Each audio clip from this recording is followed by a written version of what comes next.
মেয়েরা শোনো, যারা তোমরা স্কুল কলেজে পড়ো, তোমাকে সাবধান করতে এসেছি, তুমি পরিবর্তন হও।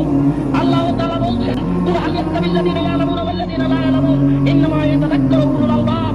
হে নবী, আপনি বলুন, যারা লেখাপড়া জানে আর যারা লেখাপড়া জানে না তারা কি সমান? নিশ্চয়ই শিক্ষিত মানুষ উপদেশ গ্রহণ করে, নিশ্চয়ই শিক্ষিত মানুষ উপদেশ গ্রহণ করে, নিশ্চয়ই শিক্ষিতা নারী উপদেশ গ্রহণ করে। তোমাকে বলে যাচ্ছি, সকাল হতে হতে যদি তোমার পোশাক পরিবর্তন তুমি না করো, তাহলে তুমি শিক্ষিত নও। তোমাকে বলে যাচ্ছি, আল্লাহ বলেছেন 24 ঘন্টার মধ্যে তুমি যদি পোশাক পরিবর্তন না করো, তাহলে তুমি শিক্ষিত নও। উপস্থিত বৈঠকে মুসলিম বোন, আপনাকে অনুরোধ করে বলছি, 24 ঘন্টার মধ্যে আপনি পোশাক পরিবর্তন করুন। যদি আপনি না করেন, তাহলে আপনি উপদেশ গ্রহণ করেন না। আল্লাহ আপনাকে শিক্ষিত বলেন না, বরং আল্লাহ বলছেন,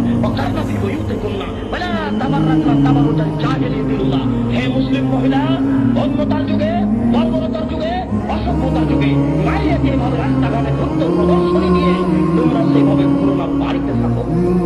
যারা নগ্ন হয়ে চলে, যারা ফতুয়া গায়ে দেয়, যারা ছোট গলা করে, যারা মাথার চুলকে ছোট করে খাটো করে, যারা জিন্স কাপড়ের প্যান্ট করে গেঞ্জি গায়ে দিয়ে উলঙ্গ হয়ে জাতির সামনে ঘুরে, এরা শিক্ষিত নয়।